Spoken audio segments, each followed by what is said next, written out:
delighted to say that we're going to hear from Professor Susan James soon, who is Emeritus Professor at Birkbeck, as well as visiting Professor at KCL, and the author of 2 books on Spinoza, Philosophy, Religion and Politics, the Theologico-Political Treatise, managed it, and Spinoza on Learning to Live Together, published just a few years ago.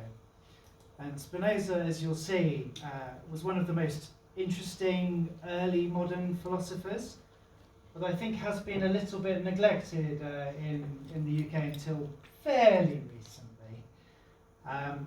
He's sometimes thought of as the first rationalist atheist, but also embraced by others as someone with a really deep conception of God and the universe, which he described as the same thing. Spinoza, I think, tended towards the view that everything was the same thing, didn't he? He was very much of that persuasion. So I think we're going to be hearing tonight about how he took that view as well about the mind and the body, which was a controversial position in the 17th century during Spinoza's lifetime, and to some extent remains a controversial position now.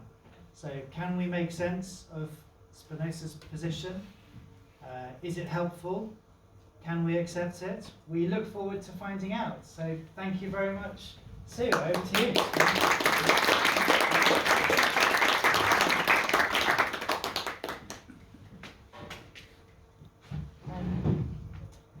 Thank you, Nick, for such a kind introduction, and thank you all for coming. It's lovely to be here to talk about Spinoza, and I'm looking forward to hearing what you have to say about him in 40 minutes or so. I think it's helpful to think of... Oh, sorry, I've done this one already.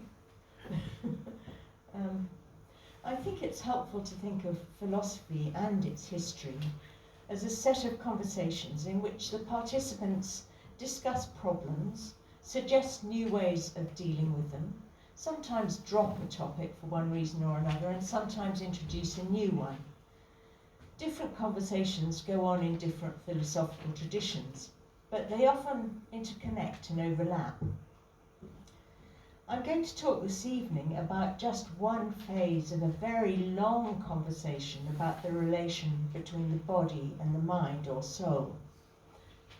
Within European philosophy, this has been and remains a pervasive topic of discussion.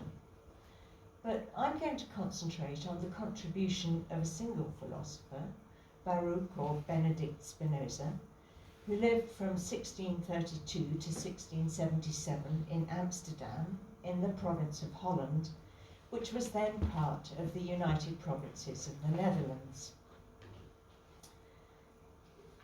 Spinoza made a seminal contribution to 17th century conversation about the relation between the body and the mind by arguing that the body and mind of a human being are one and the same thing, viewed in different ways. This probably sounds really weird. How can your body and your mind be one and the same thing? And that's a very good question to ask, partly because Spinoza's claim raises loads of problems that he doesn't really go into, so that sometimes we can only speculate about how he might have resolved them. He wasn't as interested in them as many contemporary philosophers think he ought to have been. But at the same time, Spinoza's claim opens up a range of ideas about the relation between the body and the mind that I think remain profound and resonate with some of our own thinking. In his most systematic philosophical work, which is called Ethics, which Spinoza completed in the early 1670s and was only published after his death, Spinoza writes that the object of the idea constituting the mind is the human body. I'd like to see if we can make sense of this claim. But I warn you that a lot of what I'm going to say is contested by other Spinoza scholars, and also that it only touches on some aspects of Spinoza's philosophical system. Still, I think it's worth trying to follow out one strand of the worldview that he lays out in the Ethics, allowing for the fact, which you will no doubt remind me of, that there is a great deal more to say. So before we can untangle a sense in which the mind is the idea of the body, we need, I think, to recover some of the problems that Spinoza was trying to resolve. To put it another way, we need to recover part of the philosophical and cultural conversation in which he was immersed. So my talk will have three parts. First, I'll ask, who was Spinoza reading or talking to? Who were his philosophical conversation partners? And specifically, what established problems about the relation between the body and the mind is he addressing? Then I'll ask, well, how does he view the relation between a human body and a human mind? And how does his view aim to overcome the problems that he sets out to solve? And then finally, I'll ask, as Nick intimated, how his view can help us. Is Spinoza's view interesting? And if so, why? So first then, who was Spinoza talking to, actually or metaphorically? As you may know, Spinoza grew up in Amsterdam's Sephardic Jewish community, and he was educated in the school of his local synagogue. By his late teens, he was in charge of a shipping business that he'd inherited from his father, importing olive oil and dried fruit and other goods like that from Portugal. But he also seems to have developed some radical theological and metaphysical views that very deeply upset the leaders of the synagogue, so much so that they excommunicated him. And Spinoza's life then took a new direction, turning his back, more or less, on the community in which he'd grown up. He studied Latin and classical culture at a school which was run by a defrocked Jesuit priest with radical political views called Franciscus van den Enden. And he also seems to have attended some lectures at the University of Leiden. Abandoning his old existence then, he embarked on a frugal life as an independent scholar, and he acquired a very diverse circle of intellectually interested friends, some of whom discussed drafts of his work. By the time of his death, he had an international reputation as an original and, according to many of his critics, a dangerously atheistical philosopher. Now, somewhere early along the way, Spinoza came into contact with the philosophy of Descartes. Descartes died in 1650 when Spinoza was 18, but he lived in Holland for much of his life, and he had a number of philosophical followers there, some of whom tried to introduce his ideas into the Dutch university curriculum. This was quite a sort of fraught process, and these efforts ran into very fierce opposition. But by the time Spinoza came along, these ideas were being taught to students, and Spinoza became, in some ways, a committed Cartesian, or what counted as a committed Cartesian in the environment of the time. In fact, his first publication was a reworking of Descartes' principles of philosophy, designed to be used for teaching students. So it's clear from the existence of this book, if nothing else, that Spinoza was very deeply interested in Cartesianism, and that Descartes, along with the French philosophers of Descartes, were among his most important conversation partners. But Spinoza also had some very deep disagreements with Descartes' philosophy, and some of his criticisms focused on Descartes' account of the relationship between the mind and the body. So to recap a little bit, you'll remember that Descartes argues that God has created a world in which there are fundamentally two different kinds of things. or as he prefers to say, two different kinds of substances. And these are bodies on the one hand and minds on the other. Bodies, according to Descartes, are extended, by which he means that they take up space and they have properties like size and shape. The entire physical world is completely filled with them. There are no empty gaps between bodies, and they move in accordance with fixed laws of motion. Minds, by contrast, think. The essence or defining property of a mind is that it thinks, though there are many kinds of thinking, according to Descartes, including, for example, doubting, understanding, affirming, denying, willing, imagining, and having sensory perceptions. That's a list I've taken from the Meditations. So we have two different kinds of things. We have moving bodies with spatial properties, and we have thinking minds, which according to Descartes don't have any spatial properties at all. They're just not anywhere. Now, human beings, as Descartes conceives of them, have both bodies and minds. In a human being, a mind is united with a body to form what's called, in one of those unlovely phrases that philosophers specialize in, a mind-body composite. Now, the ontological distinctness of body and mind in this story has certain advantages for Descartes. For example, it allows him to argue that the mind or soul can survive the destruction of the body. And it also suggests a way to do justice to what he regards as our experience of the massive difference between moving and thinking. But this view also gives rise to some difficulties. If a human being is made up of two such different substances, one spatial and the other not, how are mind and body supposed to interact with one another?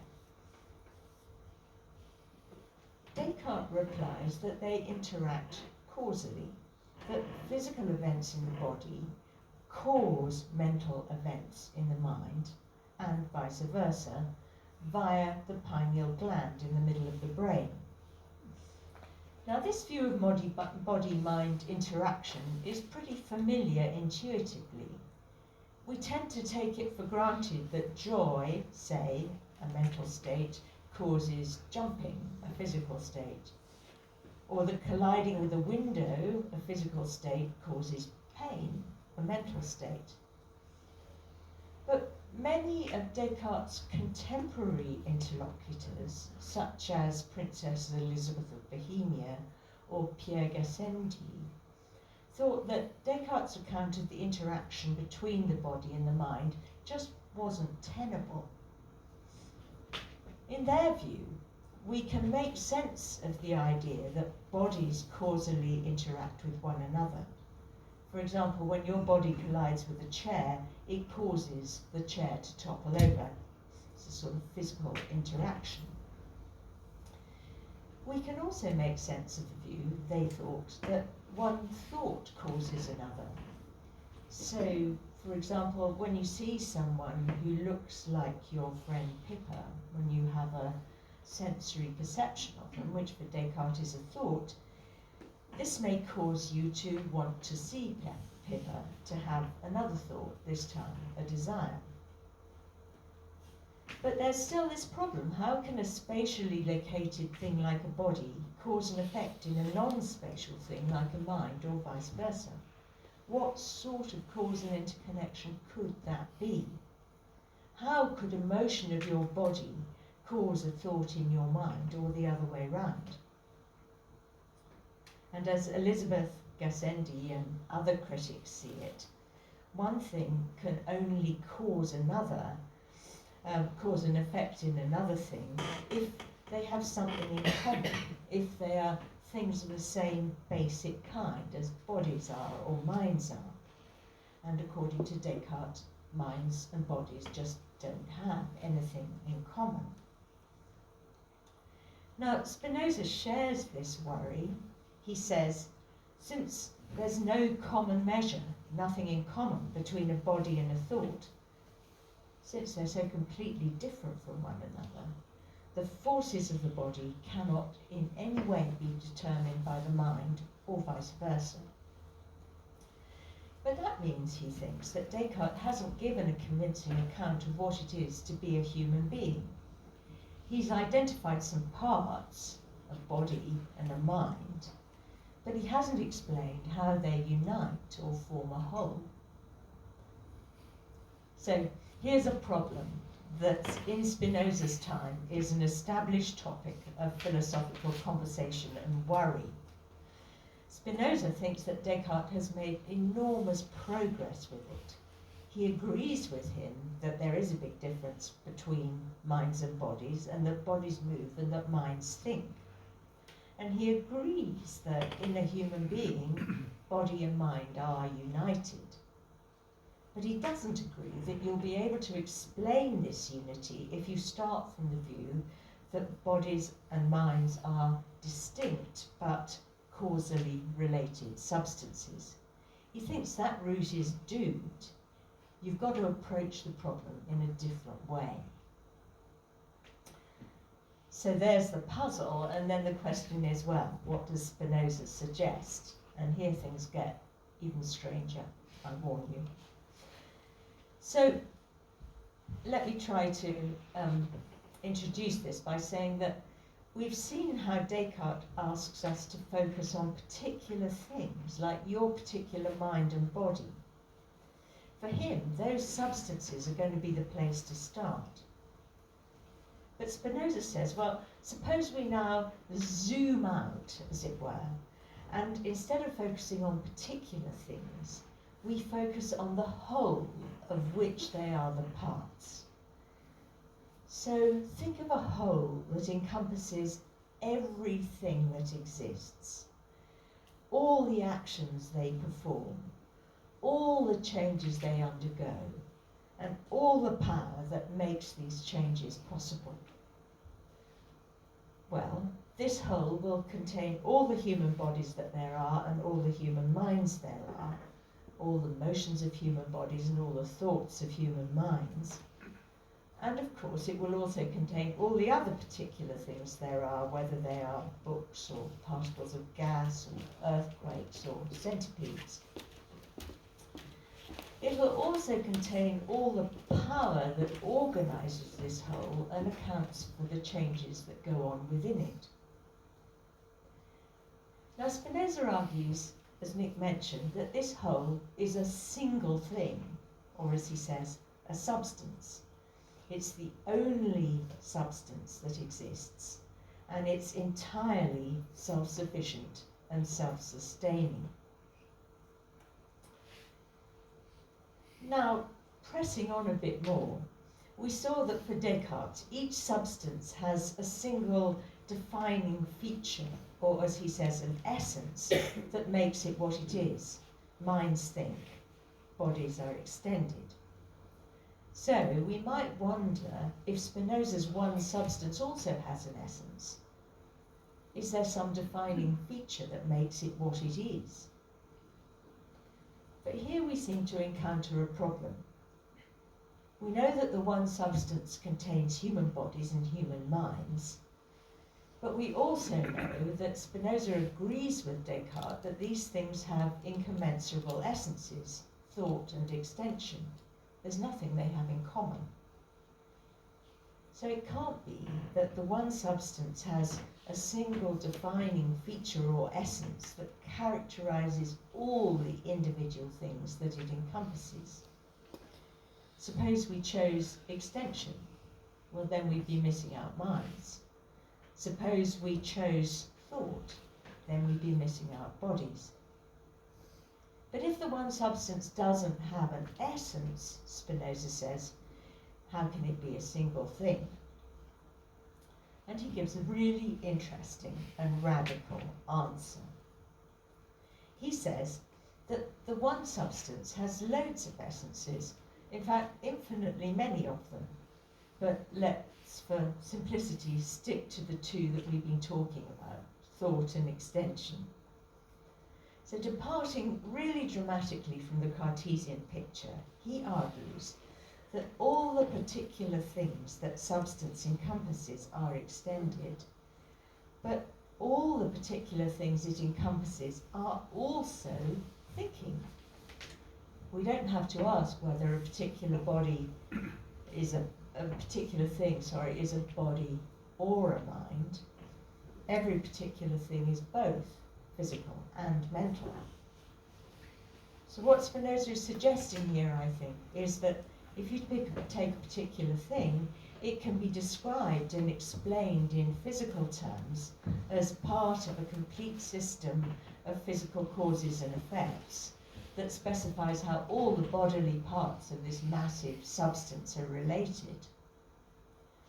But it can also be described and explained in mental terms as part of a complete system of mental causes and effects that specifies how the mental aspect of this great substance is related.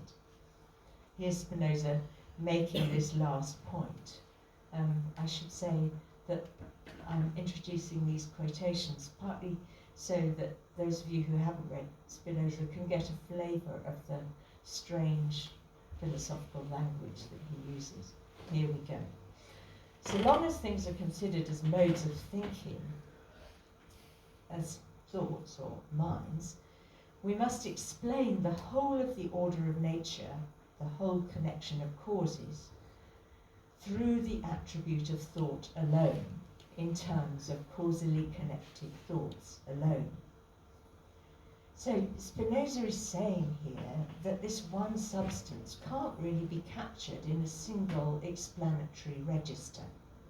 Rather, it has what he calls many attributes, many aspects, many ways of understanding it. And we capture one of these attributes when we view it as a system of bodies, and we capture another when we view it as a system of minds. But for the reasons that we've considered, neither of these can be causally connected to the other, and neither can be reduced to the other. So we have to try and grapple with this idea that we can understand the world in different and quite, as it were, isolated ways, each of which is sufficient.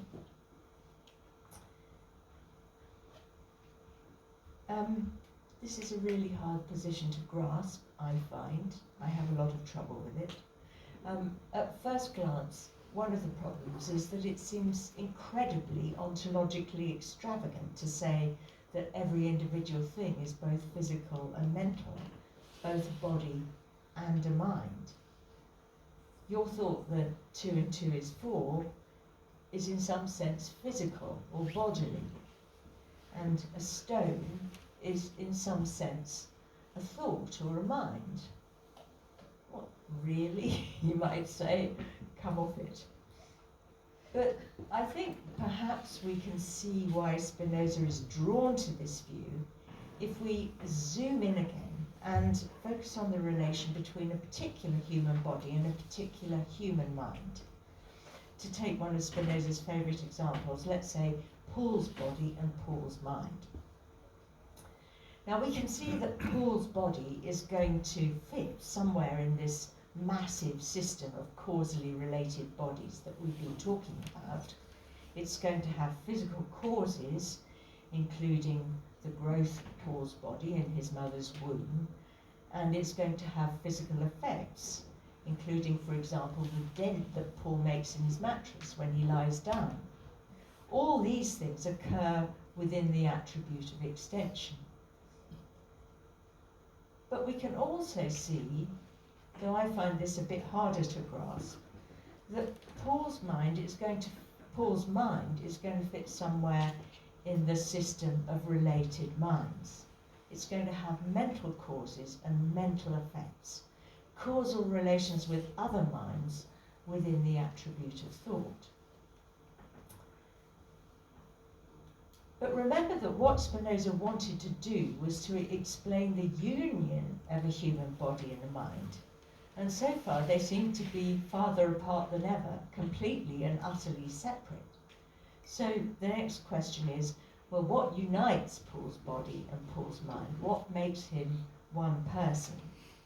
And here's what Spinoza says. He says, the mind and the body are one and the same individual, which is conceived now under the attribute of thought, now under the attribute of extension. So whether we discuss Paul's body or his mind, we're talking about one thing, conceived in different ways. Well, formally, you can see that this is a very nifty way to deal with the problem of mind-body unity. If Paul's body and mind are one thing, then there's really no problem about how one is united to the other. They just are united, they're one thing. But that's not much help. We want to know, what sort of unity is this? How can a human mind and a human body be one and the same individual? Well, Spinoza gives us a first clue when he says that the object of the idea constituting the human mind is the body. The body is the object of an idea in the human mind. So to spell that out a little bit before we go on, remember that Paul's body is a complex body. It's made up of loads of bodies which causally interact. So here's Spinoza, the human body is composed of a great many individuals, each of which is highly composite. And correspondingly, Paul's mind is going to be a complex idea of this very complex body. The idea that constitutes the formal being of a human mind is composed of a great many ideas. Okay, but what does it mean to say that this complex idea is an idea of the body? What are the ideas of the body that constitute the mind? Well, Spinoza says puzzlingly that nothing happens in the body that isn't perceived by the mind. And this is puzzling, I think, because it's not as though we have conscious ideas of all our bodily parts and their relations. We don't have a complete mental image of our bodies and the processes that are at work in them. It's true that we do have some ideas of some parts of our bodies and the causal processes that relate them. So, for example, we're aware of our muscles when they ache, and sometimes we're aware of what's going on in our stomachs. It's also true that we have an overall sense of our bodies. You know where your foot is without having to look. But there's a lot going on in your body of which you don't seem to have any idea at all.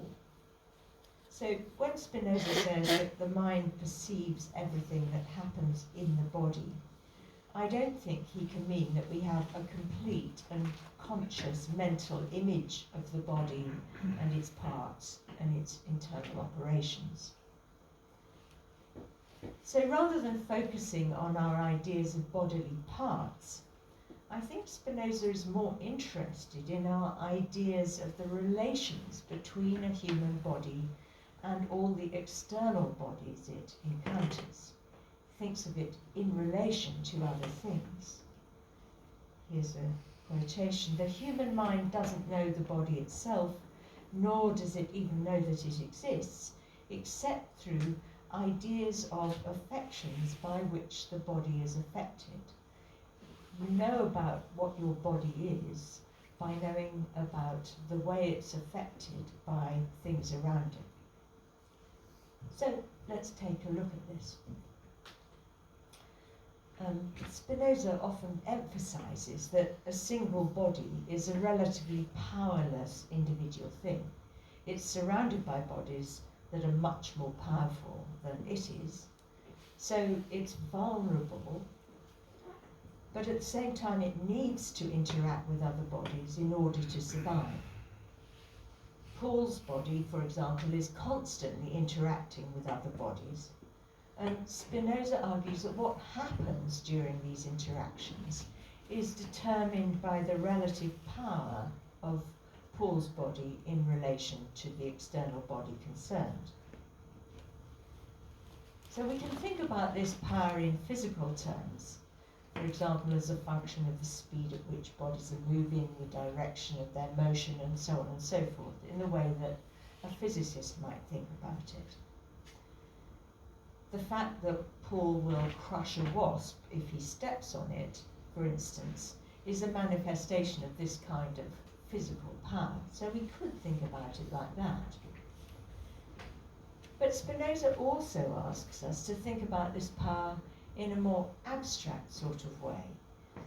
A body, he says, has a certain amount of power to maintain itself or hold itself together.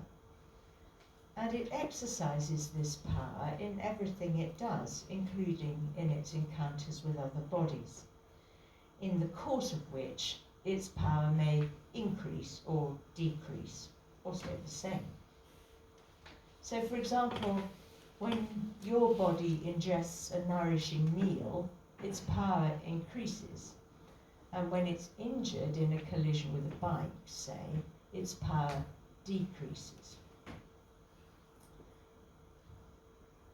Now, if the mind is the idea of the body, as Spinoza claims, we should have some ideas of at least some of these bodily interactions, of the way that the interactions that we are undergoing with other bodies, and perhaps the way that our power is changing as we do so.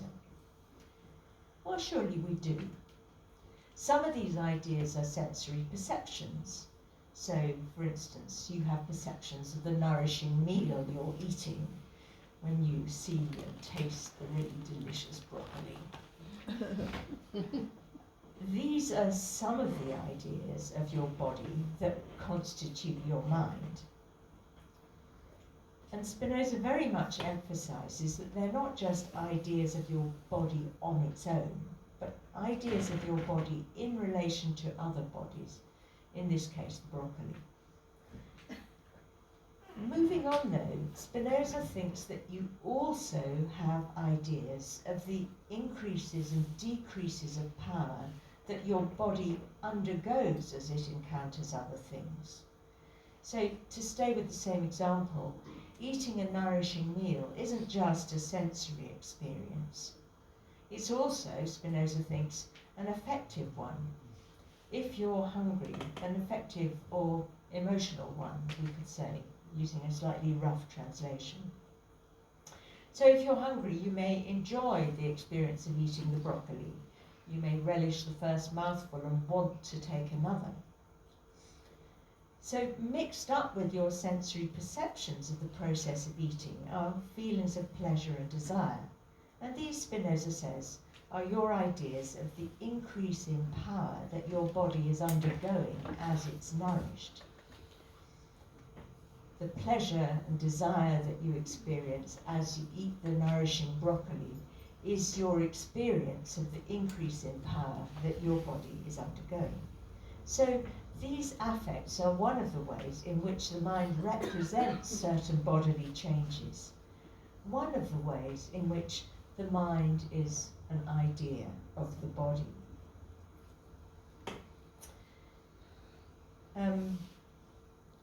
I just want to skip a slide here.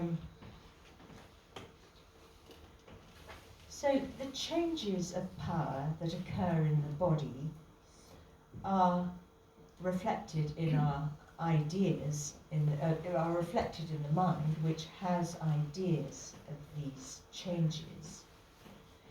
But remember, if the mind and body are the same thing, they're one and the same thing viewed in different ways, then presumably increases in bodily power are going to be matched by increases in the power of your mind, and decreases similarly.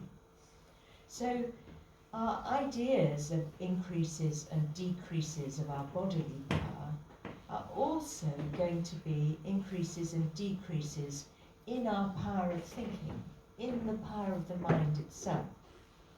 And here's Spinoza illustrating the point. Here he is. As a body is more capable of doing many things and being acted on in many ways at once, so its mind is more capable of perceiving many things at once. Now this is pretty tricky, I find, so let's pause to think about it a bit. A first thing to note is that, for Spinoza anyway, our mental experiences of the interactions between our own bodies and the other bodies we encounter, particularly, but not exclusively, our interactions with other people. These interactions are affective or emotional. As he puts it, we experience these interactions as joyful when they increase our power, broadly, and as saddening when they decrease it, broadly. Sorry. To take an example, the frustration that you feel when somebody bars your way is a form of sadness. It's an idea of a diminution of your bodily power, the power to move in a certain direction. So, for example, changes of bodily power manifest themselves in the mind in what Spinoza calls affects, or broadly emotions. That's one thing. A second thing to note is that both bodies and minds use all the power they have to maintain their existing power and also to become more powerful. As Spinoza puts it in a famous phrase, they strive to persevere in their being. For instance, a healthy human body maintains and increases its power to move internally and externally by ingesting nourishing food, and as far as it can, resisting starvation. A mind, Spinoza argues, maintains its power to think by avoiding, as far as it can, what he calls sadness, the huge range of debilitating affects that might include cravings such as hunger, but also fear, grief, hatred, anger, depression, and so on. Instead, as far as it can, a mind maintains or increases what Spinoza calls its joyfulness. That's to say, affects like love, some kinds of love anyway, gratitude, self-confidence, hope, and intellectual satisfaction, which, as he sees it, all these things are kind of mentally energizing. And a third thing to note is that since the power of the body and the power of the mind are one and the same thing, increases and decreases in the body's power to move are going to be matched by increases and decreases in the mind's power to think. Just as a body can be more or less powerful, so a mind can have more or less power of thinking. So, for example, living in an environment where you're able to maintain or increase your bodily power will be a way of, will give rise to energetic and lively thinking. Those are two manifestations of a relatively high and secure level of power. Okay, so putting all this together, or trying to put all this together, when Spinoza says that the mind is the idea of the body, at least part of what he's saying is that our affects, our ideas of satisfying meals, terrifying cyclists, and so on, are ideas of the changes our bodies undergo as they interact with external things. They are at least one of the ways in which our minds represent what's going on in the body. But here we have to be careful, because remember that there's no causal interaction between mind and body.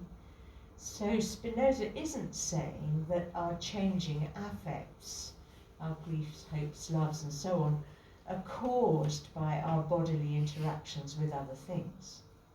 What happens in the mind isn't determined by what happens in the body, or the other way round. Rather, as we've seen, Spinoza claims that the mind and the body are one and the same thing, conceived in two ways. So, to return to our example, a sequence of physical events, such as eating a nourishing meal, is one and the same thing as the sequence of thoughts, the perceptions and the affects that are our idea of it. And if we think of this sequence as an increase of power, then the increase in the body's power to move, to maintain itself and respond to the things around it, is one and the same thing as the increase in the mind's power to think. Eating an enjoyable meal makes our bodies and our minds more powerful. So I think that by focusing on Spinoza's account of the interactions with other things, we are just beginning to understand his claim that the mind is the idea of the body. Our affective ideas of the body's interactions with other things are ideas of changes in our bodily states. That said, there's obviously an enormous amount more to work out. Spinoza doesn't think that sensory perceptions and the affects that accompany them are the only kinds of thought we have, and it's going to take a lot more work to explain, for example, how our most abstract ideas and stretches of reasoning are ideas of the body. But we have made a tiny start. For Spinoza, the perceptions and the affects we're talking about are the most basic ideas that we have of the body, and therefore some of the most fundamental constituents of our minds. As he explains, the human mind doesn't know the body itself, nor does it even know that it exists, except through ideas of affections by which the body is affected. So these states that we've been talking about are pretty important as far as understanding the mind is concerned. And this in turn, I think, has some interesting and important implications with which I'd like to end. First, on this account, a mind is fundamentally embodied. It's an idea of an existing body. And this seems to imply that if the body were to cease to exist, so would the mind. So it looks as though Spinoza is denying that a human mind can exist in a disembodied state or survive the death of the body. It's true, as many of you will know, that this gets complicated in the last section of the Ethics, where Spinoza says that there is a sense in which the mind is eternal. But I think, in spite of that, that Spinoza does reject the possibility of personal immortality or salvation. And this was one of the many theologically contentious aspects of his philosophy which got him into trouble, and one of the reasons why many of his books were banned by religious and civil authorities soon after they were published. Secondly, as we've seen, the most fundamental ideas that constitute the mind are ideas of the body's interactions with other bodies. So unlike Descartes, who construes a human mind and body as distinct substances, Spinoza construes a human being as a very small and relatively powerless part of an all-encompassing substance that contains everything there is. By starting from our interactions with other things, Spinoza emphasizes our dependence on the things around us, our interdependence, I should say, really. And by ourselves, he says, we've got very, very little power to move or think. Really, these powers arise from our interactions with other things, which change the motions of our bodies and stimulate our thoughts. In fact, Spinoza sometimes reminds us that, which is not so common in early modern philosophy, he reminds us that we start out as babies. And you might be reminded here of the psychoanalytic theories of Melanie Klein or Donald Winnicott, who argue that babies have to learn through their interactions with the world around them where the boundaries of their bodies are. They have to develop an idea of the body, which in Spinoza's terms seems to suggest that they have to develop a mind. Thirdly, a human being for Spinoza is a unique individual with its own essence or power. your particular body is affected by other bodies in particular ways, which are going to be represented in your affects. Spinoza gives a nice example. He says, when a soldier and a farmer see a footprint in the sand, the soldier will think of battle and perhaps feel fear or apprehension, whereas the farmer will think of ploughing and perhaps feel pleasure in his skill. Each of their bodies, and therefore their minds, has been shaped by their experience and responds accordingly. And furthermore, insofar as a group of bodies have been affected in similar ways, there will be similarities in their thoughts or ideas. Soldiers in general may think of battle when they see a footprint in the sand, and farmers in general may think of ploughing. Now, again, you might be reminded here of Michel Foucault's studies of the ways in which societies discipline people to conform to social rules by disciplining their bodies. As he so brilliantly explains, during the 18th century, prisoners began to be subjected to a rigorous physical regime that determined their movements and their interactions from dawn to night. Children were taught exactly how to sit when they wrote and how exactly to hold a pen. If Spinoza is right that the mind is the idea of the body, then these ways of disciplining the body are simultaneously ways of disciplining the mind and creating particular kinds of individuals. You might be thinking that these examples seem to give priority to the body over the mind. They trace ways in which our bodily experience is reflected in our thinking. But we have to be careful, because Spinoza seems to hold that the attributes of thought and extension are exactly symmetrical, so that neither motion nor thought has any priority over the other. Every bodily state is united with thought, and vice versa.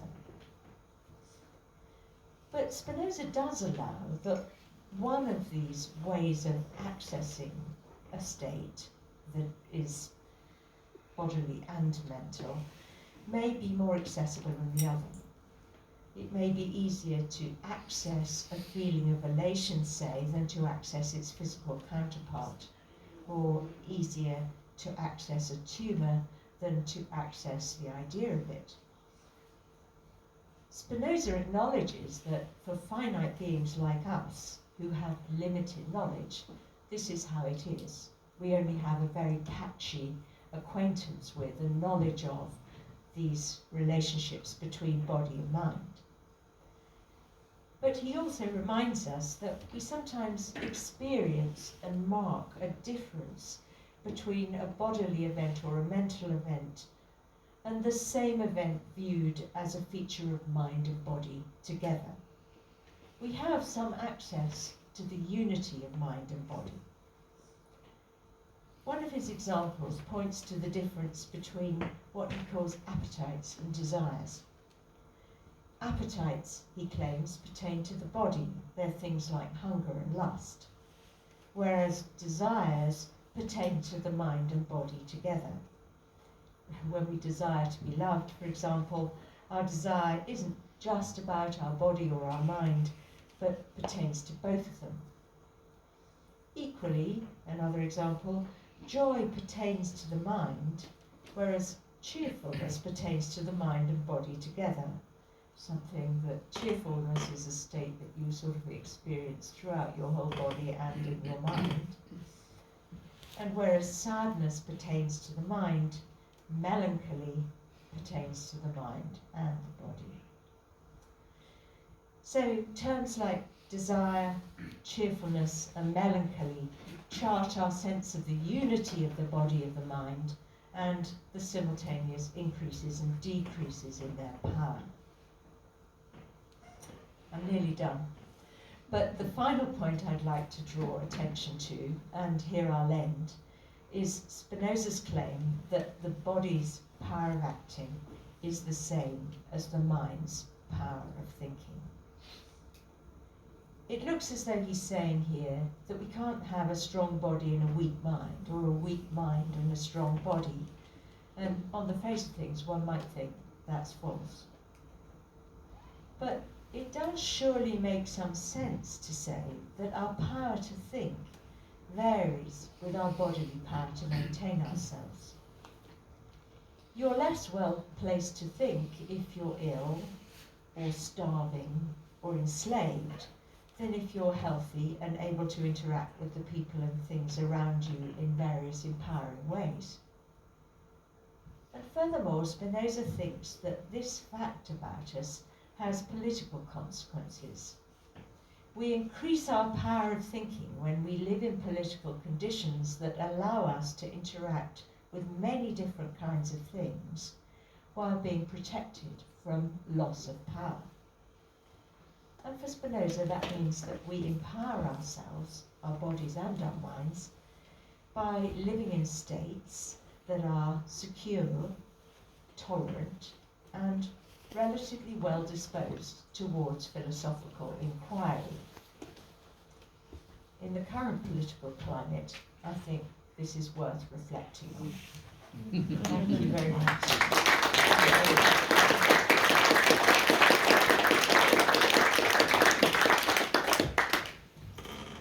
Thank you very much. Do come and have a seat.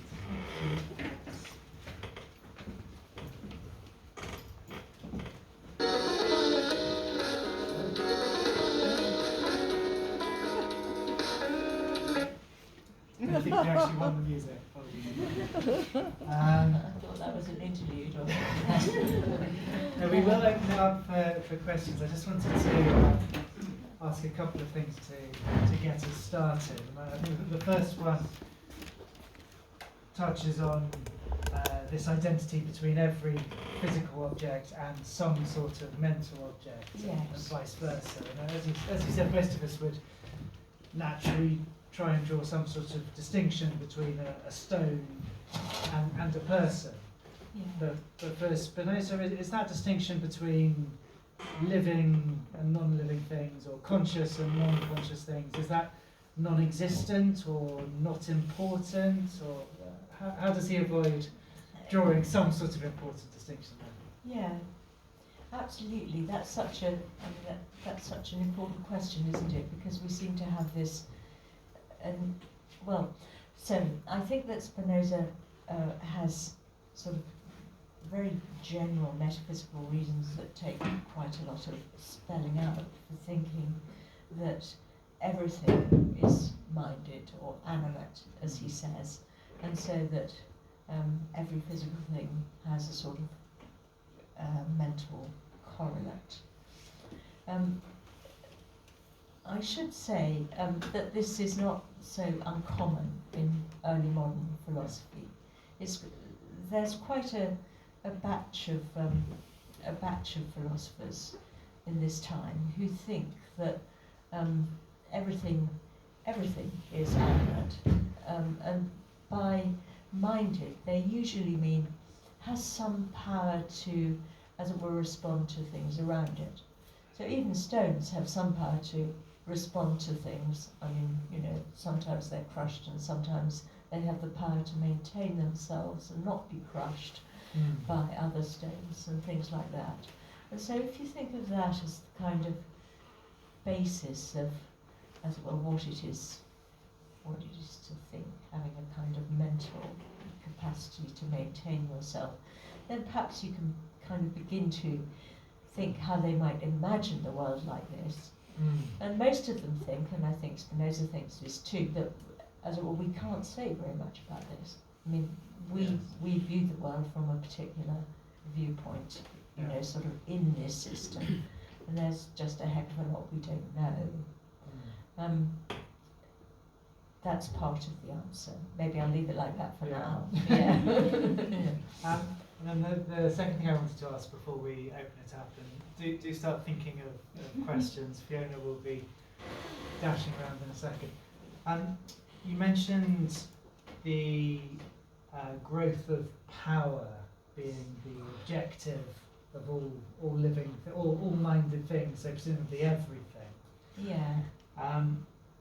what role is there for goodness in his, or moral perfection in his view of what beings are trying to achieve, and could this be related to his mysterious excommunication? I don't think we know exactly why he was excommunicated, do we?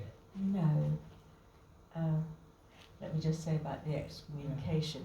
We don't really know, but if you look at Spinoza's early works, you can see that he's already developing these kind of metaphysical ideas which are threatening to Jewish theology as well as, of course, to Christian theology. In particular, he's denying the idea of a creating God. God is sort of, God for him is just more or less equated with this massive whole that he calls substance. So there's nothing outside it, there's no creator. And that's a bit troubling for careful readers of the Old Testament. Quite early on, I think. Yeah. So that's the problem. I think that he wants us to understand this notion of power, to come to your second question, Nick, in a really abstract way. It's not power in the sense of just kind of making yourself bigger so that you can suppress other people. It's, as it were, being powerful so that you can interact with other people in the most kind of collectively powerful way, I think, is how he sees himself. Always remembering that human power is tiny, barely exists. Good, if I could ask you to take the microphone. Do raise your hands. Paul, did you? We've got one right at the back, and then one in the second row. Oh, two at the back. So let's take the two at the back, and then we'll come forward to you, sir. Aren't some of those ideas that everything has some kind of consciousness re-emerge now? I mean, people start talking about panpsychism, or the fact that everything, that the consciousness is inherent to the world, like, say, the laws of gravity are. So it's almost as if those ideas that were around in his time are actually now being spoken about by neuroscientists and physicists and philosophers. Quite recently, you've been allowed to talk about that without being smashed on the head by a materialist. So is there a kind of link between those ideas and what we're talking about now? Yeah, thanks. That's such a good question. I mean, it is really interesting, isn't it, that, as we enter the climate emergency, or as we find ourselves right in the middle of it, these panpsychic ideas are flourishing again, although highly contested. I think there is, you're absolutely right, that this is partly a recovery of this sort of early modern outlook. It's interesting, about the way the philosophical conversation went, because, the conversation went in a way which really marginalized these sort of panpsychic ideas, although they were all there certainly until the end of the century. But then a very strong sort of division between the mental and the physical, which we already see to some extent in Descartes, sort of got hold, and this really went underground until quite recently, when, as in the contemporary work, so in the historical work within philosophy, people are interested in digging up these ideas again. But there is one very important contrast, I think, between the contemporary and the 17th century form, which is that, as you said, in the contemporary form, it's all construed as an issue about consciousness. And I don't think that's necessarily how 17th century panpsychists think of it. You don't have to be conscious of your ideas. A stone doesn't have consciousness, I don't think, Spinoza would think, or other people like Margaret Cavendish or Charlton, or even to some extent Bacon, who held those ideas. they have a different view, which is just that they call it minded. So there's some kind of idea, some kind of mind there, but it doesn't have to be like a human one so much as well. It's sort of, as I understand it, it's a similar sort of metaphysical short circuit, though, isn't it? Where perhaps Spinoza was trying to explain the interaction between the mind and the body, but the panpsychists now are having the same challenge with consciousness. You know, how can you generate consciousness by just getting enough matter together? Yes. And so the whole lot being conscious seems to in some way get through the problem. Yeah. Yes, yeah, you short-circuit it, as you said. Yeah. I mean, I think it's a very, very striking thing that, I mean, in this period there are some philosophers, Leibniz for instance, who make quite a strong connection between, strong contrast between conscious ideas and ideas that aren't conscious. But that in Spinoza that theme isn't really explored. It's quite interesting. It allows for a great deal of flexibility about what a mind might be. We had another question. Sorry, I was going to ask a similar question about panpsychism, but I think another one. Does Spinoza ever mention the brain in? Oh yeah, good question. Yeah, Did very. it come up? Oh, sorry. Yeah. No. I was just wondering where he would fit in this parallelism. You know? Yes, exactly. Yeah, fantastic question. But I mean, when I say no, it's not quite true, because Spinoza does mention it in criticising Descartes, when he recounts Descartes' view that as well the kind of point of contact between the body and the mind is in the pineal gland in the centre of the brain, and he just sort of dismisses this as sort of ridiculous. He says you can't make any sense of it. He really doesn't know, and that's a pretty good point. It is odd that it should be that Descartes should fix on the pineal gland to be this moment. And so, yeah, I mean, I'm sure Spinoza knows that that damaged brains have really dramatic consequences for damaged minds and for damaged minds. But it isn't something that he goes into at all. Yeah, thank you. That's. I was thinking of Professor Stephen Hawking. It's not damaging in that respect, but the parallelism between the great mind and the body, which is supposed to be strong also. Yes. Yes. We also had Eric Olson from Sheffield. Yeah. He gave a very good talk about the mind and the brain, but without mentioning the mind. So with some of you hearing at the end, we were asked why he hadn't mentioned much. I just think minds are very confusing. Right? Well, yes, absolutely. Yes.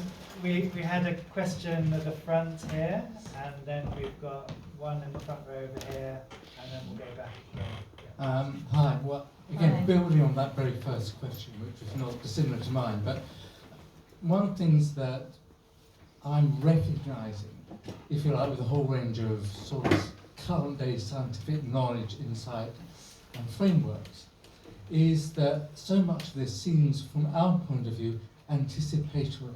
Yes. And I'm beginning to think that he's not a philosopher. He's a scientist in a pre-scientific world, trying to create the scientific frameworks, in a sense, through his imagination and his thinking, which we've now come to understand through experimentation, knowledge, and measurement. So is he not just a preeminent scientist who only had the medium of philosophy to express scientific ideas? Okay. Yeah. Well, in some way, you're obviously absolutely right, because after all, for 17th century philosophers, natural philosophy, what we call the empirical sciences, was considered part of philosophy, and most of these people were, to some extent, what we would now call empirical scientists, and particularly true with some of Spinoza's contemporaries, somewhat true with him. But he did something else very practical, which is that he ground lenses for microscopists and astronomers, such as Huygens, who really liked to have Spinoza's lenses because he said they are the best. And so he was very intimately involved with the scientific community in Holland at the time. Yeah. Now, that wasn't really the point there, was it? The point was, was he also a philosopher, or was he, as it were, just a scientist, really? I think he would be pretty miffed to be called, as it were, just a scientist, really, and that perhaps this impression is partly a function of the way that I've kind of wound my way through his very complicated work. I mean, how about this? I mean, how scientific is it to claim that, you know, that there is one substance in nature and this thing can be called God or nature? I mean, that's a kind of fundamental point for Spinoza, and in this way I think he is sort of fundamentally a metaphysician, and that science sort of fits into his system, but he's doing more than being a scientist. Yes. And also that there's a big sort of methodological divide between, you know, the days when he's measuring things and studying the rainbow and stuff, which is a relatively empirical inquiry, and the days when he's writing the ethics, which is not an empirical inquiry. Yeah. Thank you. Okay, we had one question here. Thank you. Yes, of course, I suppose explored the relationship between the mind and the body, and he's right in drawing in this interconnectedness, and whilst fully accepting that scientific knowledge of the 17th century was very limited compared to what we understand today, but surely the key thing really is the relationship between the mind and the brain, albeit that the brain is part of the physical body. But in that sense, surely the mind cannot exist clearly cannot exist as a separate from the body, as a separate physical identity. The mind almost certainly does not exist. Yeah. It could be said to be a figment of our imagination in that sense, but it is the mind, the brain, should I say, that gives any animal its awareness and consciousness and thought processes.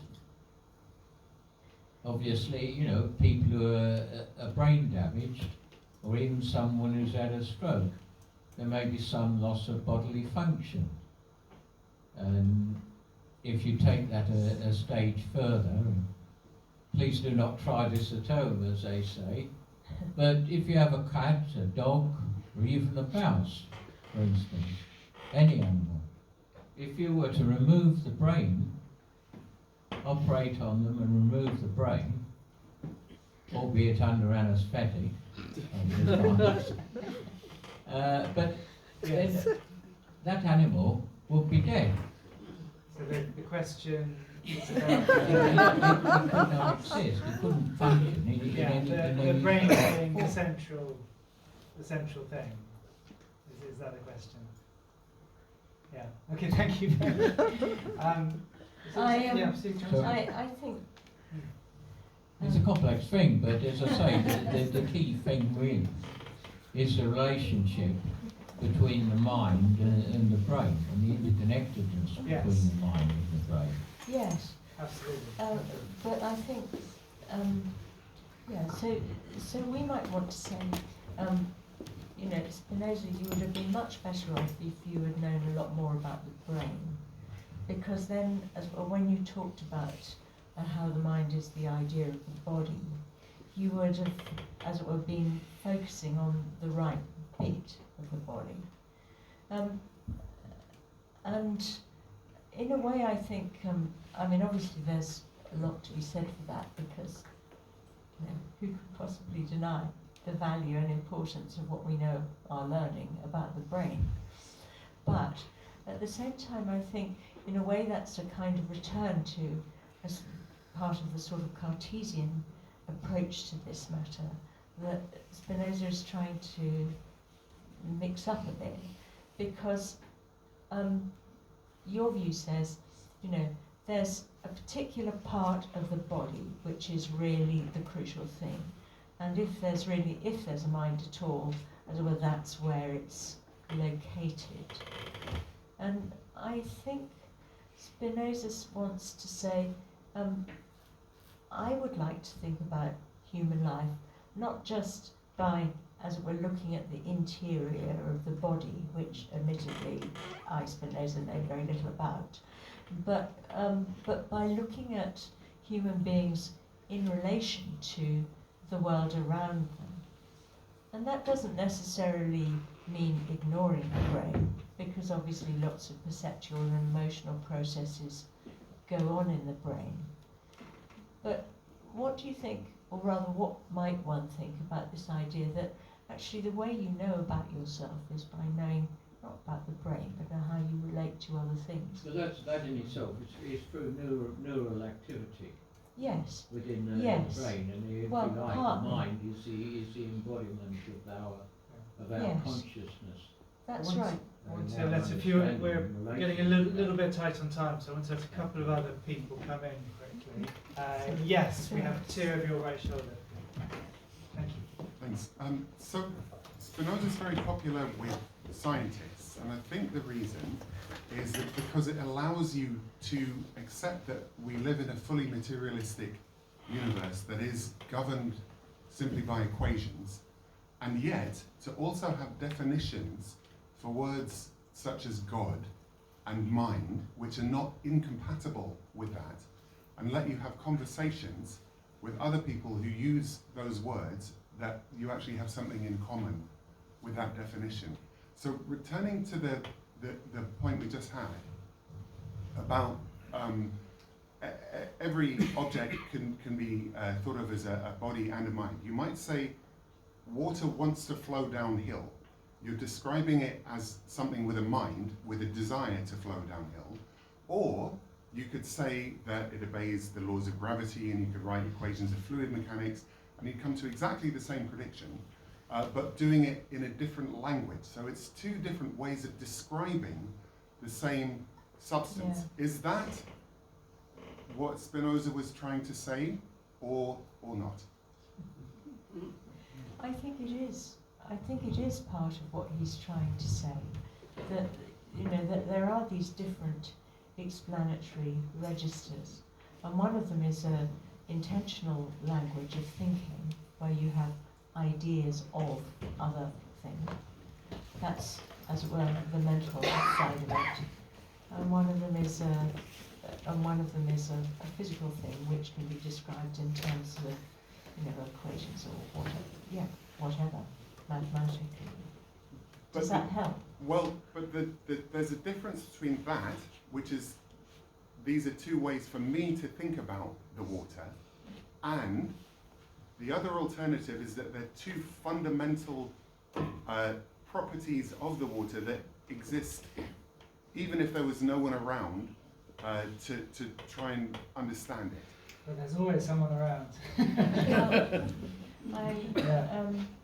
I think it's the latter for Spinoza, because this is something I didn't talk about because it just seemed, too much for me to handle, was that, Spinoza thinks about this one substance. Obviously, physically, it's everything that exists, but it's also a sort of massive mind, if you see what I mean, because it contains all the mental things that exist, and he refers to that as the mind of God, where God doesn't have very heavy theological connotations, but does have that. So the mind of God exists as much as the physical world exists, and Spinoza wants to say that, as it were, this whole can be, in principle, accessed, not by us, but in principle can be accessed in an infinite number of ways, because it's completely unlimited. So all the ways there are of accessing something, which may well far exceed our understanding, sort of apply to this thing. So yeah, it's not just something that you sort of imagine and use as a kind of metaphorical language for him. It's really out there, but along with infinitely other attributes. Yeah. Yes. I think there's an awful lot to unpack you'll go into, the big metaphysical backdrop. Pick on a few points been raised already. I don't think AI has been mentioned yet, and I think it's very interesting in this area because you mentioned panpsychism and also the consciousness, big debate about does matter have consciousness and so on and so forth. And also wrapped up in this, Wittgenstein said we're limited by language. So there's all this metaphysical stuff coming from Spinoza. My question is, around that backdrop, did he say anything about sentience? Because you mentioned consciousness and so on and so forth, but I'm interested in, it's really coming from AI development really, my question. Did he have any concept of sentience? We're just saying, oh, God is doing this, that and the other.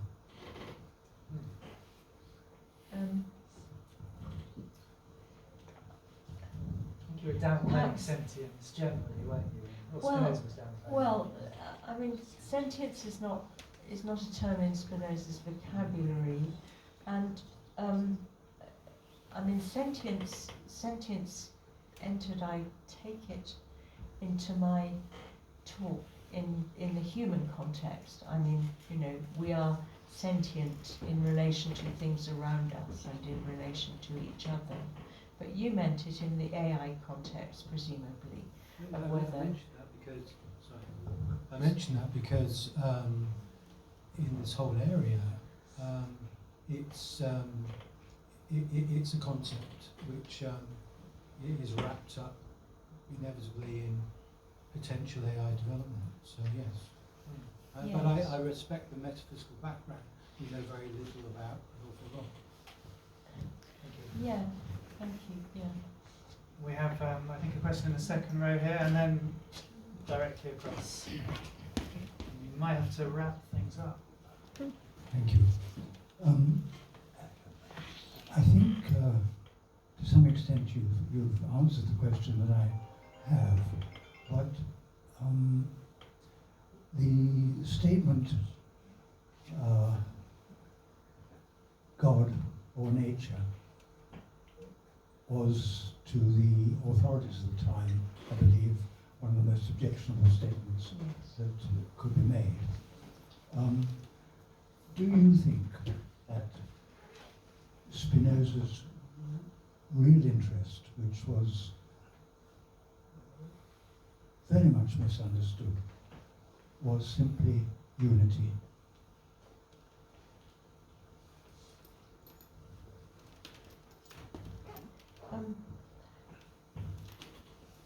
It's a difficult question to answer because the answer, I think, is sort of yes and no.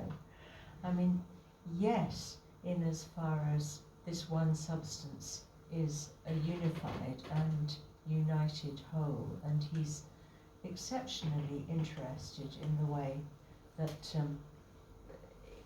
in the idea that a big enough mind, as it were, might be able to understand this whole completely.